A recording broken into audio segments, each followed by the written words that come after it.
This is the Sports Porch, Philadelphia, with your hosts, the Grand Schwabini, Rube, and me, your technical director. Come on, Philly, show us a little Eagles, Flyers, Phillies, and Sixers love. The Philadelphia Sports Porch starts now.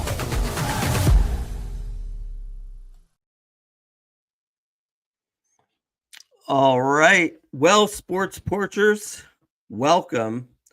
I don't know if anybody's in a good mood, Rube. Whether it's the Eagles or the Phillies or even Penn State. Boy, this has been a rough couple days. And, one of the things that I've thought about, Rube, is that, my gosh, it sounds crazy, but it seems like our Philly teams have been winning a lot, and it's just an odd feeling to be losing. I don't know. What's your thoughts? We've been spoiled, man. Between the Phillies, we'll call it run over the past 4 years. Yeah, obviously the Eagles Super Bowl. I think our expectations got really high for good reason. And I think the best word I could say is it's just disappointing. We've become so used to winning, and when you lose, and when both teams lose, and they lose in kind of heartbreaking ways, it kind of ruins your weekend, doesn't it? I thought as I got older in life, it wouldn't ruin my weekend as much, but I was despondent yesterday. Lemmer wouldn't have me around. She's like, you got to take your attitude and go elsewhere. So it is, man. It's rough. Well, anyway, welcome to the Sports Porch Philadelphia. I am the Grand Schwabini. With me, as always, is Rube, a lifelong Philly fan living in Austin, Texas. Howdy. Our technical director is not technically directing today, which might be for the better. We shall see. We shall see. We will play the tape back and we'll see how we do without that fellow. Now, please, if you're watching on YouTube, hit that subscribe button for us. If you are watching us on X, please, follow us. It's at Philly Porch on X, and on YouTube, it's Sports Porch Philadelphia. You can also see us on Philadelphia Beautiful on Facebook. But what we're going to do here today is just talk about some of the events of the past, 48, 72 hours, and give you our take on what the heck is going on, and can anything be salvaged by these situations. So I'm going to start out. Let's talk about the Phillies, because obviously they're more important right now. They're in the playoffs, and I'm going to share with you what I feel was the play that lost the game for the Phillies. Shows bunt again, gets it down. Muncy goes to third, and Castellanos is out.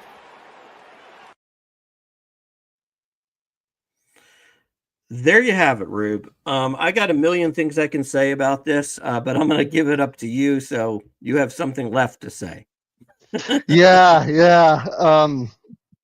Not just losing the game, maybe the series. So Right. here's how I would sum it up. Do you know what the definition of insanity is, Mark? Doing the same thing over and over and expecting a different result. So going back in the Wayback Machine a year ago, we all sat here and we said, how do you run this thing back? This team can't hit in the postseason. Starting pitching's good.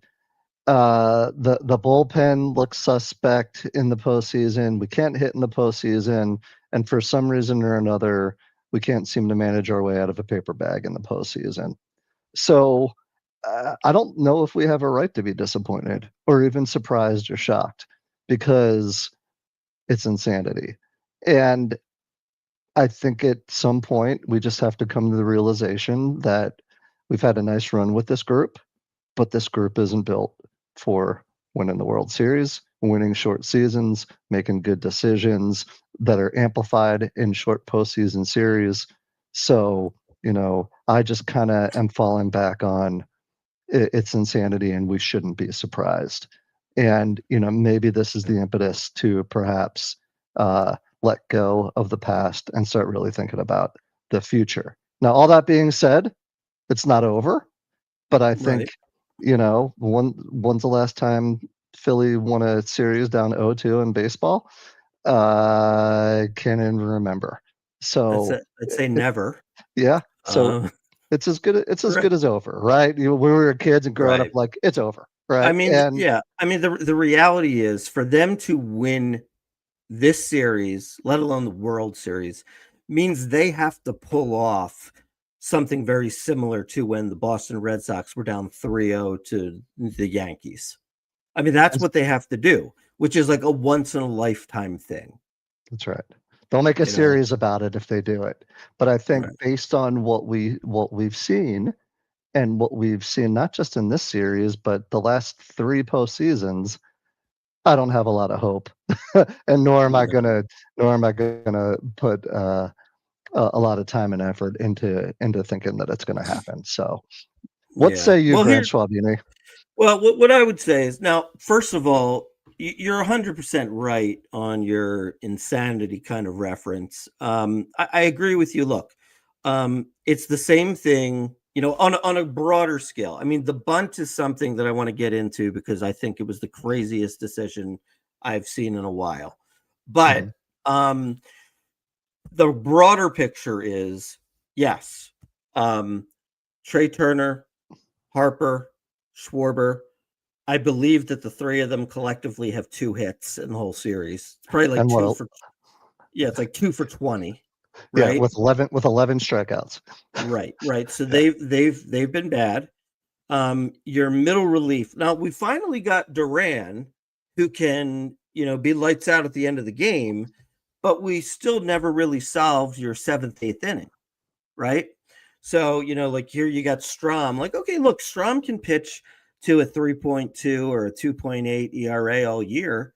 But, look, he comes in against the best hitters in baseball, and that ball is out of here, as Harry the K would say, Mhm. Look, Robertson is like, 40 years old.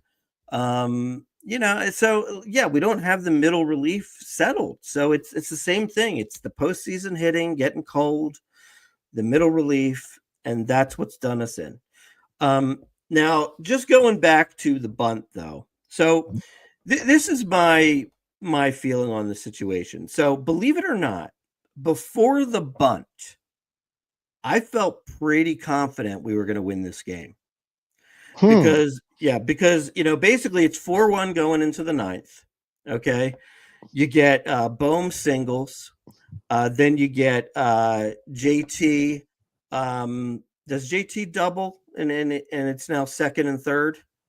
Don't I, remember. Yeah. I think so. Let's say he doubles at second and third. Mhm. Then Casty comes out and Casty reaches out. One of those where he usually strikes out. He reaches out. He gets. To be honest, look, he was lucky, but give him credit. He hit a double. It's 4-3. The guy misses the tag at second base. He's safe at second base. Now, look, it's 4-3. We've got a runner on second with nobody out. Okay. It's the only time in this entire series that the Dodgers are reeling, right? So, what do we decide to do? Let's give them an out. I mean, let's just give them an out. Now, think about it this way, right? The worst thing that can happen in that scenario is that Castellanos gets thrown out at third, which happened. Okay. But here's the other stuff. Let's say you're just hitting away. All you have to do is pull the ball, and it's as good as a bunt. You know, you can have a long fly ball to right field. If it's at the warning track, let's say, you could potentially tag and get to third. Or let's just say you strike out. Well, you still have a runner on second with 2 outs to go. So it just made no sense, especially when you have Castellanos, who is the slowest guy on the team, who's not a good base runner, Why would you take the bat out of Stott's hands? You had all the momentum. They were reeling.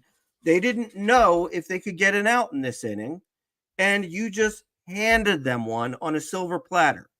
And the thing that annoyed me the most about it was when they asked Topper about it after the game, his response was, well, with Stott, we had a lefty going against a lefty. So I don't like the odds there. And we wanted to get the guy to third and play for a tie. Okay, so first of all, don't say in Philadelphia we're going to play for a tie. Okay. Now, and secondly, I mean, like, it's just like it's inexplicable to me, like why you would think that. I'm sorry. The other part of it that he said was, I figured we'd play for a tie, and then I like our chances with our bullpen versus their bullpen. Your bullpen sucked for the last 2 games.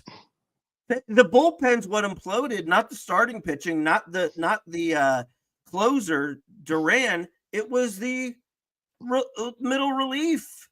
That's what screwed us. And you're saying you have confidence in that? Like, I don't know, man. I just thought it was such a bad, and you know what? I don't know if you've looked at any. Sorry, I'm going on a rant here. No, rant away. I don't know if have you actually looked at any of the kind of like finer detail points. Did you see Castellanos running to third? Do you happen to see those? No, I haven't. Okay. So basically, what's going on is the Dodgers are running this thing that they call the wheel play. Okay. And that basically means, the third baseman's going to come in to get the ball. Mm-hmm. And basically, once they know that he's bunting, the shortstop, Mookie Betts, is going to sprint towards third. Right. Okay. There's nobody on second base.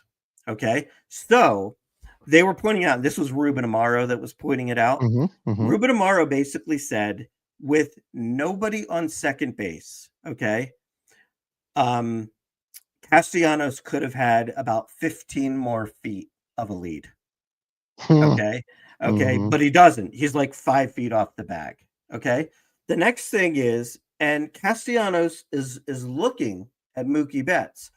When the ball is bunted, Mookie Betts is in a mad dash for third, and he's there like 5 steps before Castellanos is. Mm-hmm. He could actually have stopped midway and gone back to second base. 100%. I mean, it was just like, it was just so poorly done. And apparently, like from some of the Dodgers interviews, the Dodgers wanted us to bunt it to third base because they had this wheel route on. And then the other thing that Ruben Amaro also pointed out mm-hmm. was that, these are just things that like you and I doubt we know this kind of stuff. This is like serious baseball stuff. But apparently when you have now the first pitch, they also did the wheel route, and Stott ended up, what did he take it? I think he ended up taking the pitch, yep. Right? Mm-hmm. So now that they're running the wheel route, okay, what Stott is supposed to do is he's supposed to take the next pitch, okay, because it's 1-0. Because they know, and they know what's coming, and they know it's coming. So basically, take a strike, right? The other thing that you can, and now that the thing is that let's say he doesn't take a pitch, or he swings away. The next thing to do, yes, is that you're supposed to take a short swing to, hit a ground ball through, because there's a huge hole between shortstop and second base, and they just didn't do it. I mean, I don't know. It was just like we had all the momentum in the world, and we're just going to hand you an out. I mean, I just thought we're having such trouble getting hits. We get 3 hits in a row, and now we're going to hand you an out. Yeah. Oh my God. I couldn't take it. So it's a microcosm of all the things that we forget about when we're winning 96 games and getting to the playoffs every year. Mm-hmm. We're not a very smart baseball team. We True. don't run the bases well.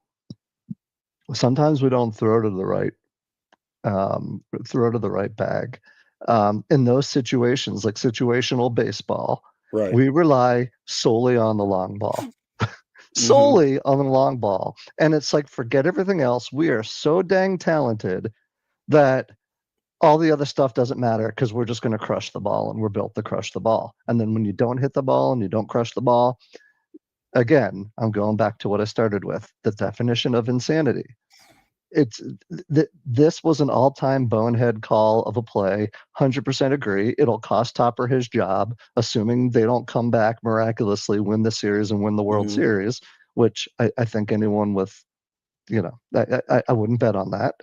Right. And it's got to change. Whereas you look at the Dodgers, you look at the Brewers, you look at the other teams that are left, they play smart baseball. They don't make errors. They field well. They run well. They do the little things right.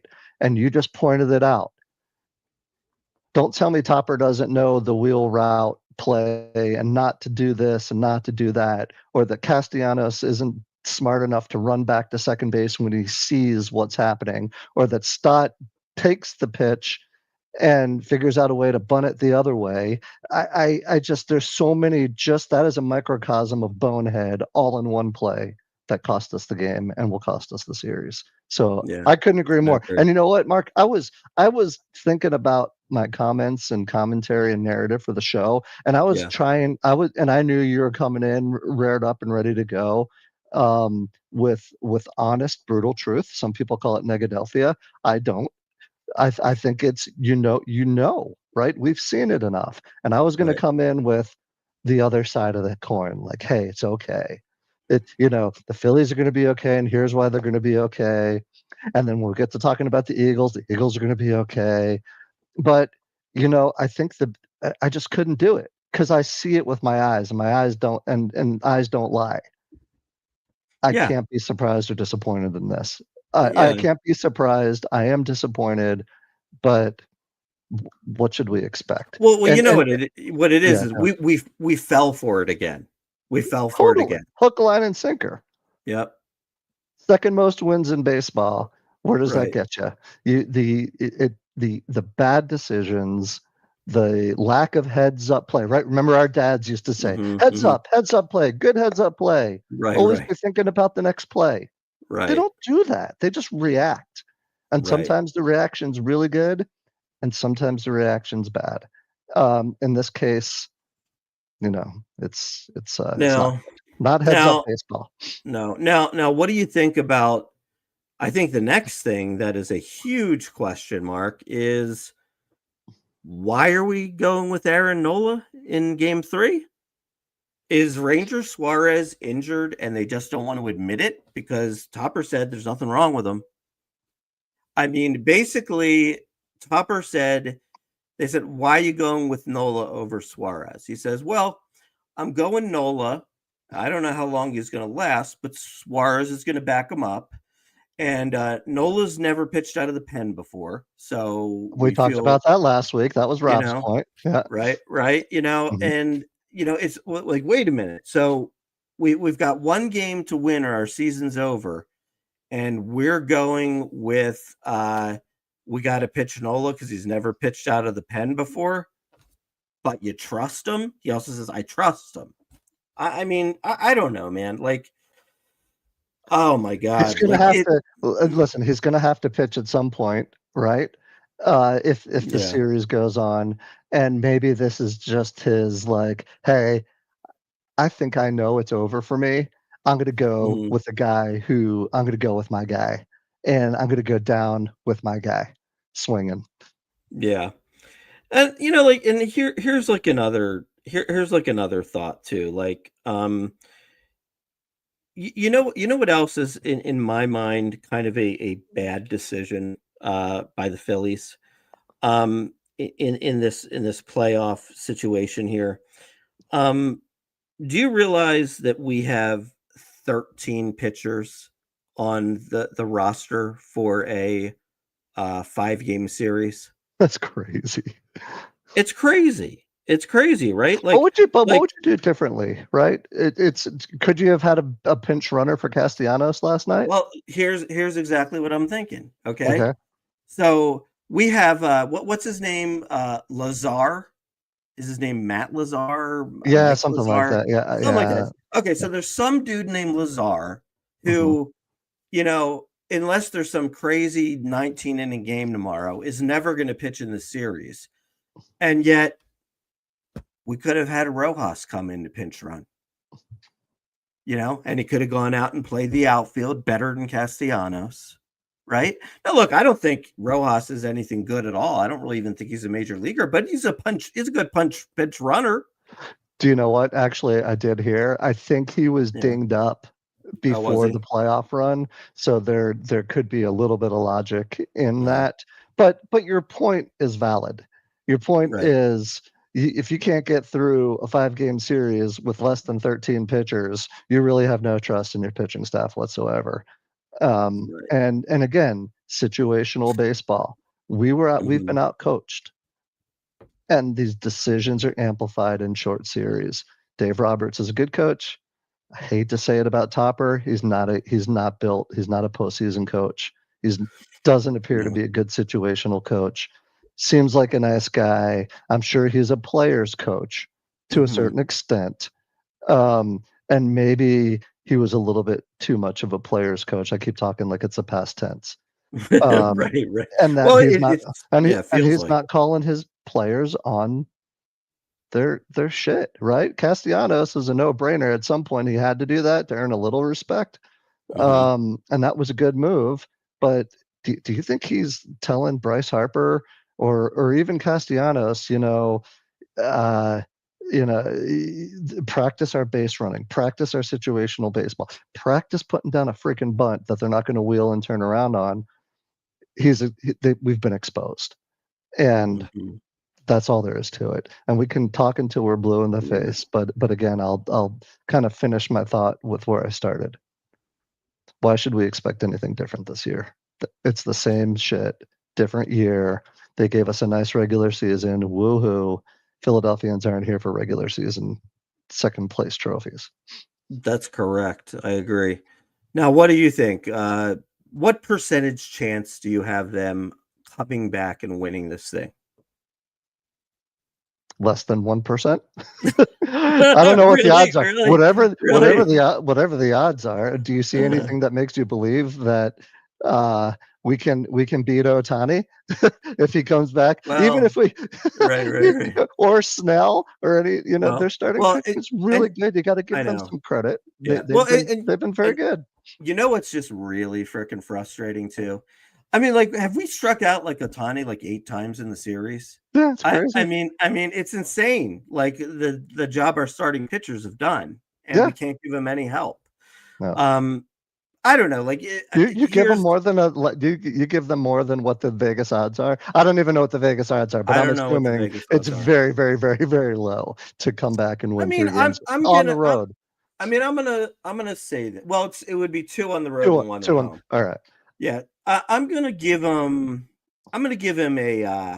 an 8% chance. 8%. You're Yeah. going Mark Well Ivoroni on me.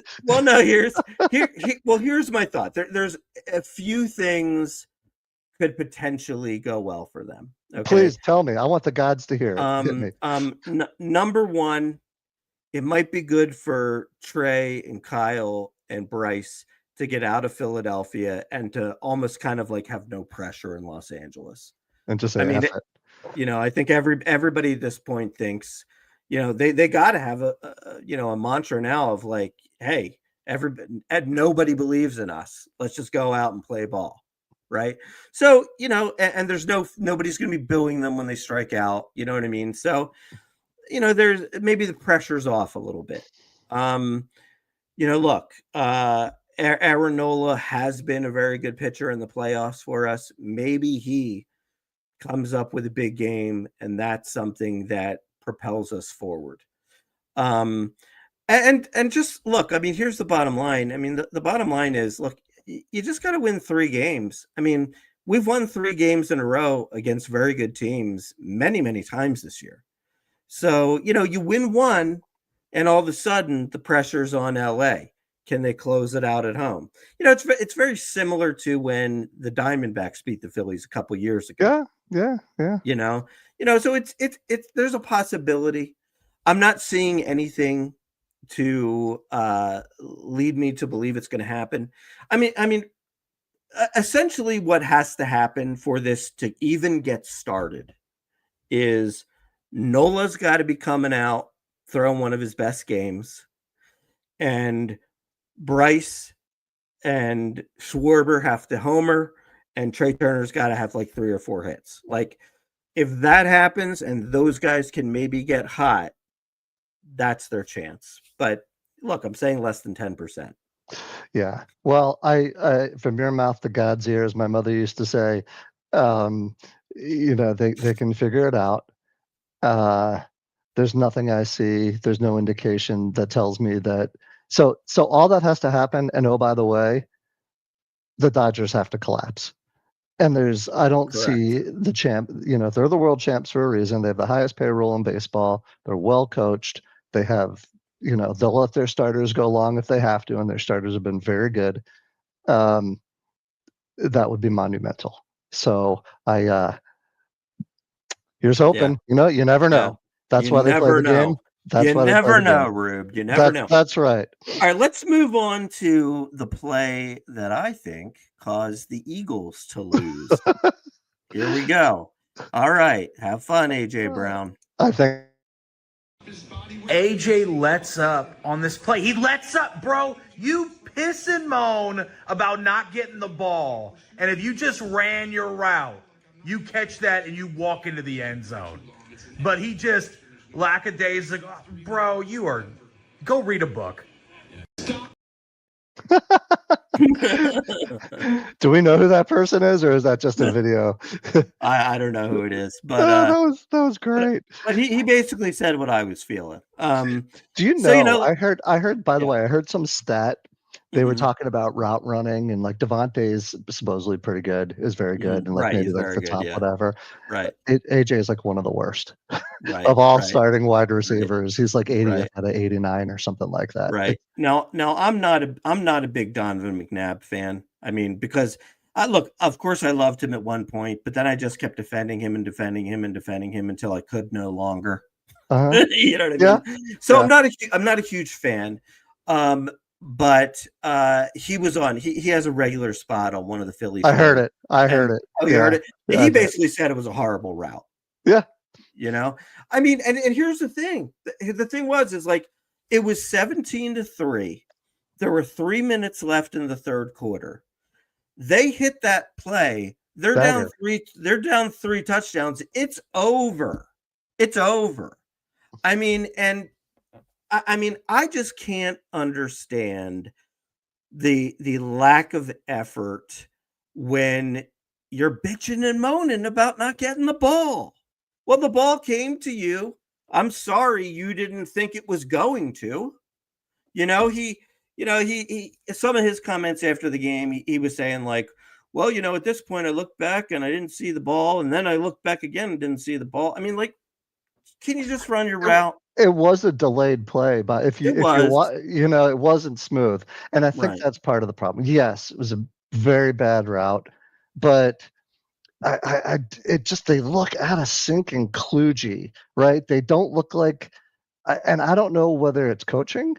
I don't know whether it's wide receiver route running. I don't know if it's Jalen. I don't know what it is, but it is horrible to watch, isn't it? Isn't it just the last half of the last game, the last half of this game? It's just been unwatchable football. Well, and here's the thing that I think is honestly the issue. Hit me with it.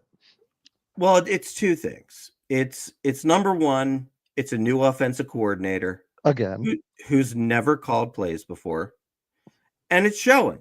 Like when you go through a whole first half and AJ Brown doesn't have a target, you don't know what you're doing. When you have one running play to Saquon Barkley in an entire second half, when you have a 14-point lead, you don't know what you're doing, right? So I think part of it is that. Now, look, granted, I'll give him some credit. Against Tampa Bay, there were some creative touchdown plays to Dallas Goedert. Look, I know he championships aren't won right, with the creative plays, right? Championships are won with consistency. right. But the reality is that, look, this is it's a running team. We ran more than anybody ran the ball last year, and that's our identity. Now, you turn on ESPN, or you watch all these kind of shows. What are they saying? They're saying we don't have an identity. Yeah, we don't, because we're not running the ball. Are we not running the ball, Schwabini? I think I actually know the answer to my question. I think our offensive line, there's problems. And everybody who wants to say, well, Saquon's not the same player, excuse my French, but that's bullpucky. He's the same player. He doesn't have the same holes to run through. And I don't know if it's injury or if it's execution or Mekhi Becton was the second coming and we really miss him. I don't know what it is, but it's not the same offensive line. It's not the same dominant offensive line we're used to seeing. And you can't be a running team if you don't have a dominant offensive line. And I think it kind of begins and ends there. Well, you got good points there. I mean, look, Landon Dickerson has not been himself all year. I mean, He got hurt before the season, and then miraculously he was ready to start the season. But I think we all know he was playing hurt. He's gone down twice in the first couple games. This one is an ankle, and they're saying he's probably going to miss 2 or 3 weeks. So it's probably a good thing, actually, that he rests for a couple weeks. Yeah. Look, so, and you have to think about it like this. I mean, how much better is Cam Jurgens with Dickerson dominating on the left side and a guy like Mekhi Becton dominating on the right side of him, right? Just like, if you got half of a Landon Dickerson out there, and then you've got just sort of like an average NFL player and Tyler Steen next to you on your right, he's not Jason Kelsey. He's not making those guys better. They had helped him last year. That's kind of the way I see that. And then, of course, Lane's been out of 2 games this year. Yep. So, yeah, we definitely have offensive line issues. But the other thing, too, and to be real, I mean, I do think that a lot of it has to do with A.J. Brown. I mean, look, we all know what happened with T.O. T.O. bitched and complained, and we took a different stance with him. We just said, get the hell out of here. Right. And we saw that wasn't the right approach. Right? So when A.J. Brown was bitching and complaining last year, what did we do? We gave him the ball, right? We force fed him the ball, and he started putting up some big numbers, and then it's smoothed out. But basically we're 4-0, and he goes at it again with he's not getting the ball. And so what's basically happened in the second half against Tampa Bay? They force fed him when he wasn't open the whole second half. Correct. Yeah. And that cost them in terms of potentially losing that game. They miraculously won it. And in this game, it was clear to me that like their idea with this game was, let's shut him up. There's a little talk that Devontae Smith felt the same way, but he's just he's a better human being, so he doesn't say anything. Okay. So hey, let's just shut everybody up this week, the way we did with the Steelers last year, right? Let's just shut everybody up. Oh, there's your Pittsburgh reference. Oh, TD. No. Oh, we couldn't do it. Yeah, let's just shut everybody up. Let's have Jalen throw for 300 yards. Let's get 100 each for Devontae and for AJ, and then everybody, and then Jalen can have his little press conference where he says, "So is that what you wanted?" Right? You know what I mean? Like that's exactly what they were doing. That's what they were doing, because what we should have done. Look, I have no problem with coming out and throwing to set up the run. Okay. We did that in the first half. We had a 14-point lead.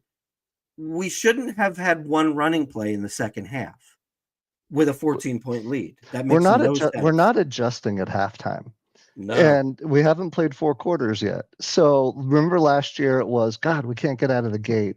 And then we pick it up and our running game wears down the other team, and Saquon has the season of his life, right? Of a lifetime. You can't count on that every year. And so what I think is that covered up a lot of these other kind of hickeys that were out there. And essentially, Jalen didn't have to be the MVP of the team.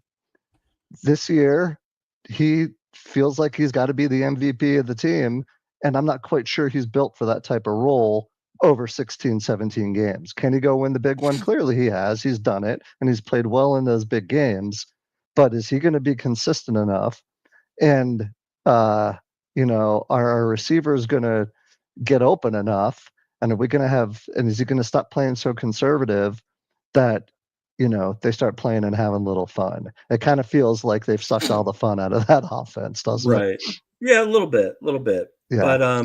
But that I will say though, that being said, I'm not like concerned about an implosion.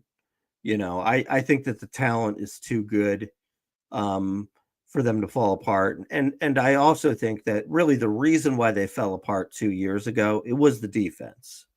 The defense couldn't stop anybody and nobody could tackle. And I do feel like, with the exception of Keely Ringo, I do think the defense as a whole is playing pretty well. Could use a little bit better of a pass rush, but I think as a whole they're playing pretty well. What do you and think they're being asked to be on the field much too much, right? Right. What do we have, like the most 4 and out? I don't have the stat in front of me, but I'm pretty sure that our third down conversion is really bad. Right. And we've got the most 4 and outs, maybe most of the NFL. Sorry for not having the stats for our fans out there, but you guys see with your own eyes what's happening. So if you expect your defense to be Herculean every week, that's just, I don't think we're built for that. Not losing 7 or 8 starters off of the defense. Yeah. So I would like to see us get to the quarterback, and I'd like Quinyon Mitchell to stop pulling on people's shirts, please. Yes. I know. Why do they think they can get away with it every time? I have no idea. And it's kind of like McNabb said on the show the other day. His first response was, it was coming. They got exposed, right? Some of these things that they've been getting away with, they're not getting away with. And Sean Payton was in the ref's ear, like, you better watch these guys. You better watch this. You better watch this. Right. We got out. Kind of got out coached. What did you think of the? There were some interesting referee plays. Now, I don't give any credence to the refs costing them the game. I believe the Eagles did it to themselves. Of course they did. But still, that being said, you're going to do it anyway. What do you think about the intentional grounding that all of a sudden became not intentional grounding? What do you think about? So tell me this. So I was watching it at a sports bar, and I couldn't hear the audio because it wasn't a national game here in Texas. The play where Saquon went in motion and came back, and he had that block. Was that called a cut block, or was it was it a legal motion? What was the call? It was a legal motion, and I will say this. That was a correct call. That was a correct call. He was in motion. He should have been. He was not set. He had to set for a second. Yeah. Now there's also been some other things that have been brought up about that play, which is, are the plays getting into Jalen fast enough? Because apparently, Jalen realized that Saquon hadn't set yet, but like the clock was right at 1 or 0. We had to snap the ball. Mm-hmm. But that was a shame, wasting that beautiful catch of Devontae. Wait, how many first downs did we lose to penalties? You can always question a referee call here or there, but unless it's super egregious, and you guys remember my thoughts about the Super Bowl, everyone's like, well, the Chiefs are going to win because they're going to get the calls. Bullshit. The better team's going to win. And in this case, our offense was not good. We weren't the better team, especially in the second half. So we got what was coming to us. And it doesn't surprise me. Denver's a good football team. You got to give them credit. They played good defense. They adjusted. They tried going man-to-man. I think the whole world knows at this point that we like man-to-man. Why would any defensive coordinator worth his weight in gold play anything but a zone against this team? Mhm. And Right. can we now figure out how to play against the zone? Well, Right. I guess we'll see. What did you think that there should have been pass interference called on Goddard at the 3-yard line with like 5 seconds left? Probably. That was pretty bad.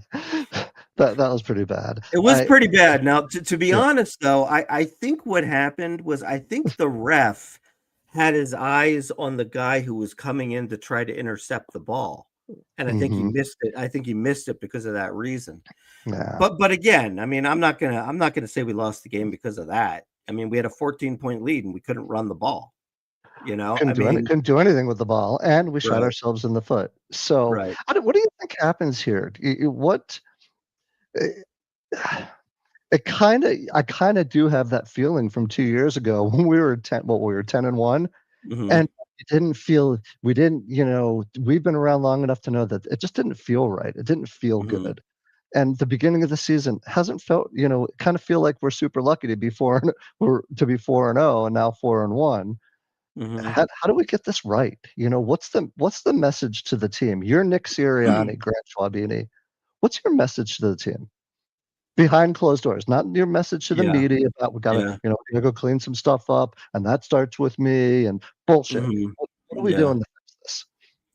I think we're saying to the guys like, look, look, we won the Super Bowl last year, and what happens after you win the Super Bowl?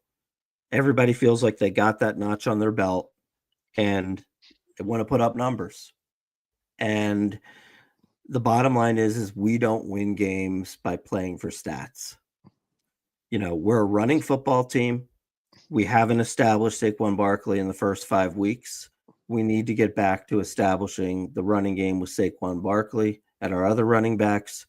And, in certain cases, we may, send the ball to AJ, Devontae, Goddard, throw to set up the run. We might do that. But look, last year, the formula for success was, we ran the ball 60% of the time. Didn't turn And the ball over. didn't turn the ball over, and that's what we got to do. So we got to get that's winning football, and it might not be as pretty as some other teams. And hey, I mean, I probably wouldn't use this example, but like look, Justin Jefferson can catch for 1,800 yards and 14 touchdowns, but you know what? He's not going to play in the playoffs. So you just have to think about what is it that you really want. Do you when they're talking about who should be in the Hall of Fame, do you want them to say he's got 3 rings, or do you want them to say, well, over this period of time he caught for 8,000 yards? So Right. so your Coach Sirianni is going after one player.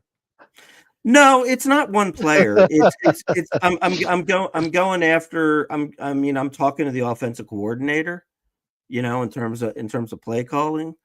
I'm Do you think there's any talking. do you think there's any chance we bail on that idea? Like, I don't have any faith in Sirianni calling offense. Do you? No, we're not gonna bail on the idea. I mean, look, they're I'm sure they're looking at our offensive coordinator as, look, the guy's never called plays. He's been doing it for 5 weeks. He had some good, some bad, and the team's 4-1. Let's not G- overreact. Yeah. I'm sure that's the stance they're going to take. But Mhm. the reality is he's going to have to improve. Look, I mean, here's the thing. Like, now you said the Denver Broncos were the better team and they won the game. I would disagree with that. I don't think the Denver Broncos are even close to being a better team than the Eagles. I think that sometimes the team that's not better wins. And I think they won because they played a well-coached, smart football game. And I think that the Eagles, they hurt themselves more than Denver did anything. I mean, like, the bottom line is, I mean, like, what the hell does Denver have? I mean, like, what? Cortland Sutton? He's a nice receiver, but like, like a couple 10-yard passes. I mean, he's nothing special. The running back, J.K. Dobbins, nice player, nothing special. He didn't break off any 50-yard runs. You don't need to be special. You just need to execute. Honestly, they executed and we didn't. Well, yeah, they did dink and dunk, but basically, I don't look at here's what I would say. Yeah. If we're fortunate enough for the Eagles to get back to the Super Bowl, I would love to play Denver. Love to play Denver because they don't got much. They don't got much. All you have to do is you have to play Eagles football and you will destroy them. And we just didn't do it. We were on our way to doing it, and then we took our foot off the gas. I don't think we just took our foot off the gas. I think we shot our own tires. Yeah. But anyway. Nevertheless, it's listen, let's not overreact to your point. Let's see how they come out Thursday night on a short week. I think it's good that they have a short week. I don't know what to expect from the whole AJ Brown thing's really got me. I'm really torn on it because you just see the interviews after the game. You see not running the route. They're not talking, to each other after the play in the game to fix it. What do you do with him if he pulls another one? If you're the coach, or you're the coach, what are you saying? You're like, you pull that shit again, you're going to sit your ass on the bench he better be telling them you're going to sit your ass on the bench and watch because I'd rather have someone out there that's giving their all, that's, doing it for the team than this nonsense. Right.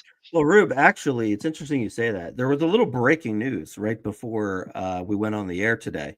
Oh, do that there was that Saquon Barkley called Jalen Hurts and AJ Brown into a room, and apparently they had a very long conversation. They were in there for a very long time, apparently. And Jalen actually met with reporters afterwards, and he totally downplayed it. He's not going to talk about what they were saying in there, right? But he was just like, he's like, so, but they tried. They were like, so what do you guys talk about in there?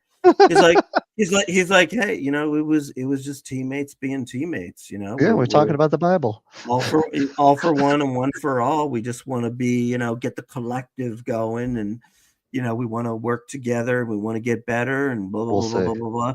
Yeah, we'll see. Yeah. But I do think that's good on Saquon Barkley's part. Yeah, it's a leader. Yeah, but the reality is we have to see. I mean, look, the way I sort of look at it is, let's see if we can get one more title with AJ Brown this year. And if look, I know it's a long shot, but if they do, then let's two's enough and let's move on. Yeah. Hopefully that's the problem. But again, I think winning cures some things, and I think getting back to dominant offensive line football will cure a lot. If we can't get the offensive line right, I don't think it really matters. Yeah, you're probably right about that. Yeah. And we need Jalen Carter to start playing. We need him to stop being an idiot. Right. We need him to play with aggressive, but I like the nastiness, but enough with the stupid shit. I know. I mean, it's crazy to really think Jordan Davis has completely outplayed him this year.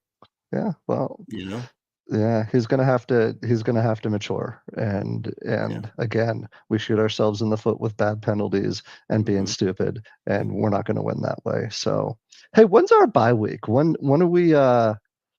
Is it a late bye week this year? I think I'll look at our schedule. I think it's 8th or 9th week, something like that. Yeah, it's late this week. It's right in the middle. Now, actually, the good news for the Eagles is that they hopefully can get over this pretty quickly with a game against the Giants on Thursday night. Dude, they lose against the Giants, all bets are off. Well, hey, do you agree with that? Yeah, if they lose against the Giants, then we're talking 2023 here. Yep. We're talking holy crap. Well, anyway, so with all that being said, and I know we got to move on here. Yeah. Who's your game ball going to? Even in a loss. Do we give game balls or blame balls? Well, I think I listen. Okay.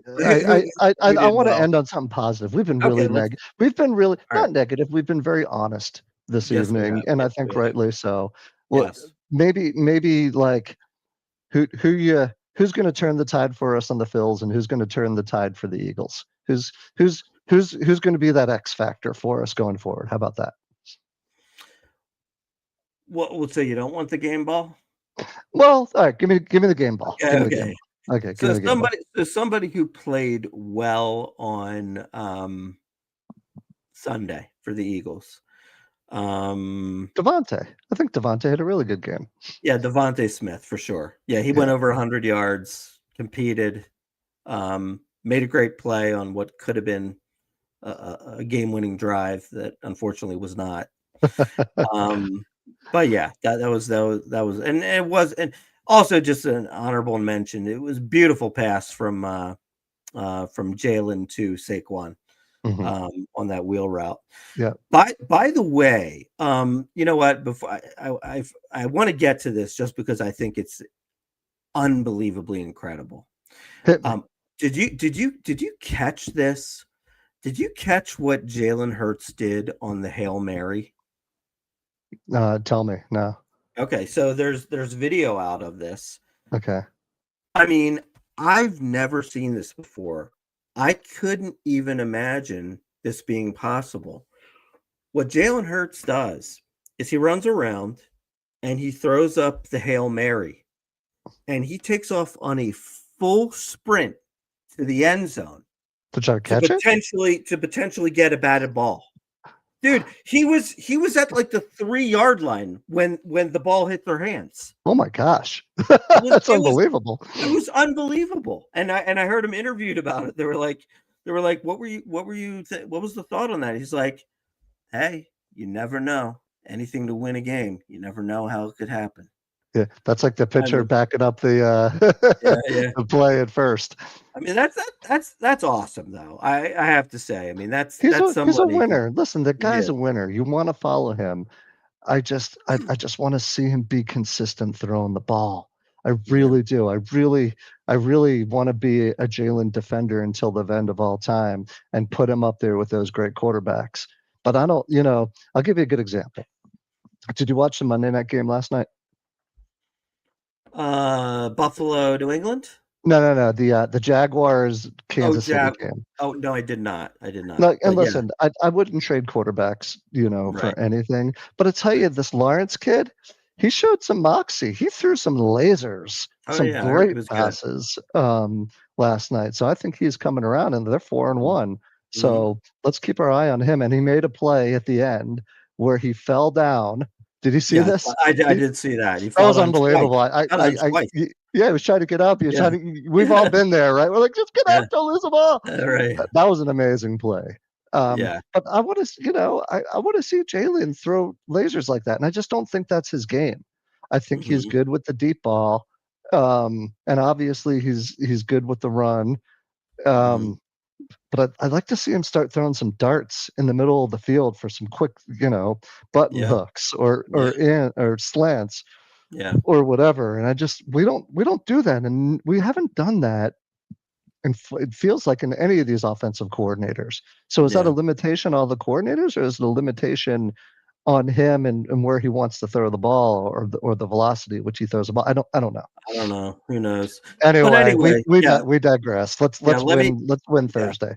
Yeah. Now, I also just want to say, just a mention, for those of you who follow Philadelphia Beautiful on the Facebook page, as you know, we did our 2025 Philadelphia Beautiful Greater Philadelphia Area cheesesteak competition, and the winner this year was Gazzo's.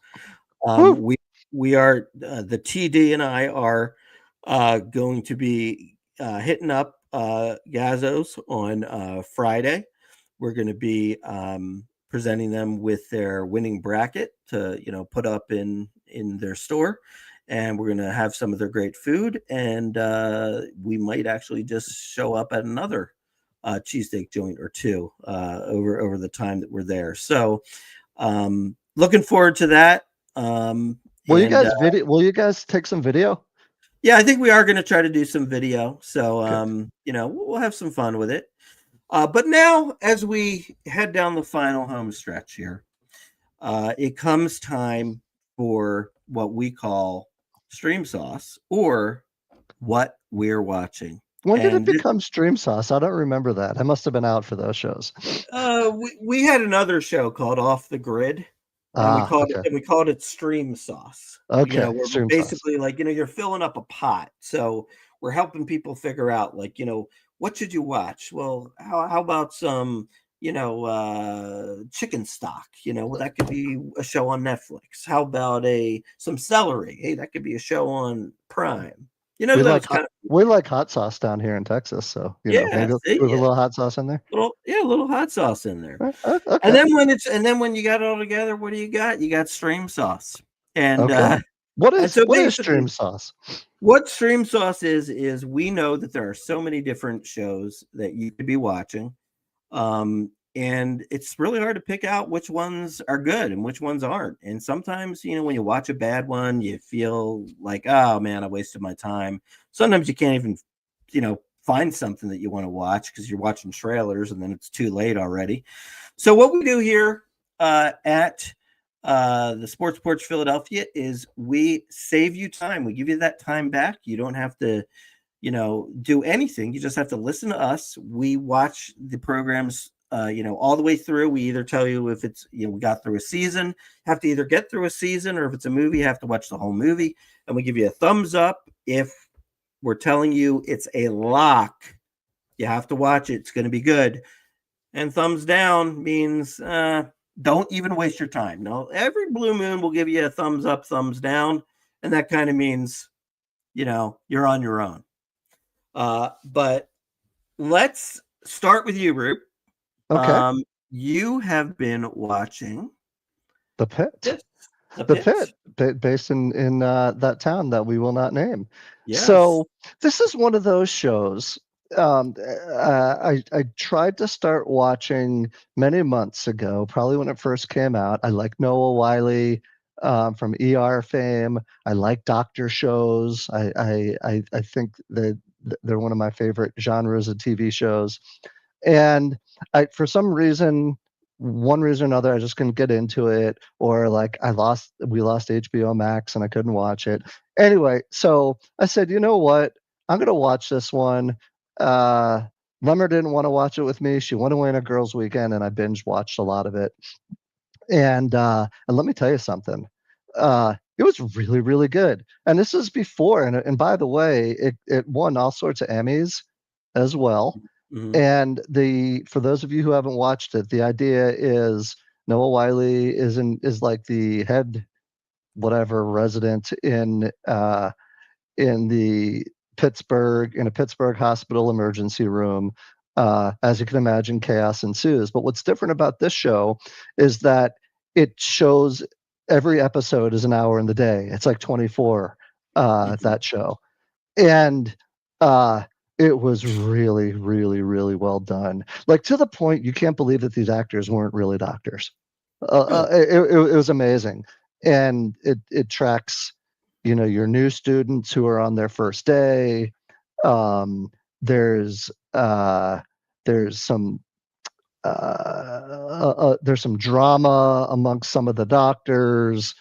Is there a McDreamy and a McSteamy? No, there are no McDreamies and McSteamies on this. This is really like a nitty gritty. Like, this is, you would expect a bad day to be in an ER.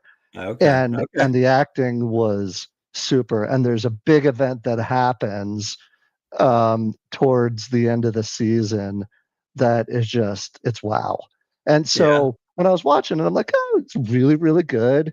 And I didn't think of anything of it. And then I'm watching the Emmys, and it's winning. He won Best Actor. It won Best Drama. Really, really good. Really well done. Can't wait for season 2. Check out The Pit. 2 thumbs up. All right. Okay. Sounds good. All right. Have you seen it? I haven't. Amy, for whatever reason, Rube, I'm not into those medical dramas.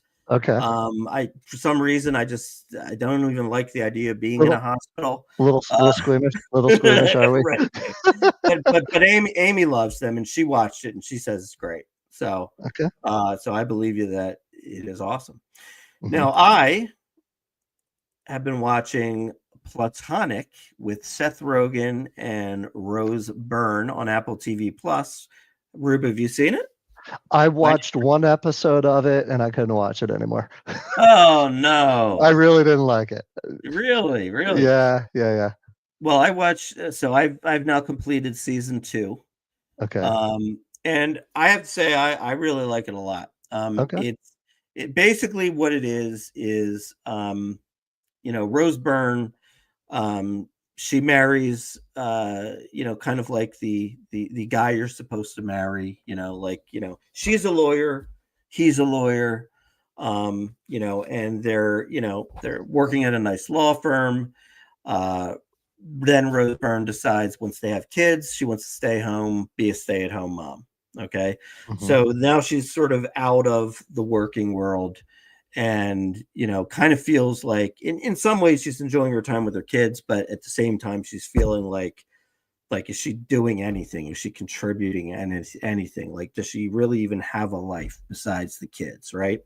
Mhm. And then I guess from college, her good friend Seth Rogen, who's sort of like a mess, right? He basically opened up like a brewery, and but he constantly like loses money and has to hand ownership over to somebody else and all this kind of stuff.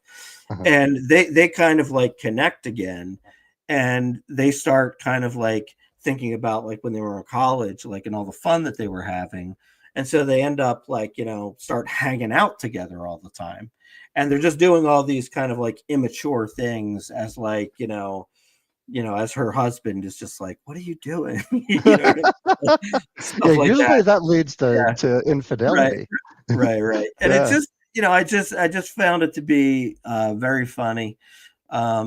It's just entertaining. I mean, I would say this. I would say that I can see somebody watching 1 or 2 and not thinking it was that good, Yeah. and then giving up on it. But I would say like once you get past like 3 or 4 episodes, I think you would find it to be very good. So I will give it 2 thumbs up. Rube, so you can't make the review because you only watched one show. I think that's very fair. You asked me if I saw it. I gave you my honest feedback. I may give it another shot because listen, the Apple shows are usually really good. Like obviously, have you watched Shrinking? Is very good. I haven't. That's really really good. It's Is it? a really and Ted Lasso, obviously. I don't know. You didn't watch? Did you watch Ted Lasso? Oh yeah, I love Ted Lasso. Yeah. So Apple usually does pretty good. But anyway, I digress. I will give it another shot if the mood strikes. Yeah. By the way, one more thing that I'm gonna suggest to you. Now, look, I'm not suggesting this to the audience because we have to watch the full season. Okay. But tell me quietly, whisper. For those of you who like the Order of the Peaky Blinders, House of Guinness. Have you started watching it? We've started it. Mm-hmm. I haven't. It hasn't caught me yet. It hasn't. It hasn't drawn me in yet. But it is the guy. That's the person who did Peaky Blinders, right? It's about. We're probably about like 5 in, and I agree with you. It takes a couple to get started, but it's really kicking now. So I'm enjoying it. All right. Well, thanks everybody for watching and spending your evening with us. Thank you for commiserating with us. But good things, better days are ahead. Let's look forward to an Eagles win on Thursday. Let's look forward to looking back one day and saying, remember when the Phillies won it in 2025 and we all thought it was over after that stupid bunt? Could be. We could be those Red Sox coming back. So let's hope for the best. Thanks for watching. And I'm going to lead us out with an Eagles fight song. I love it.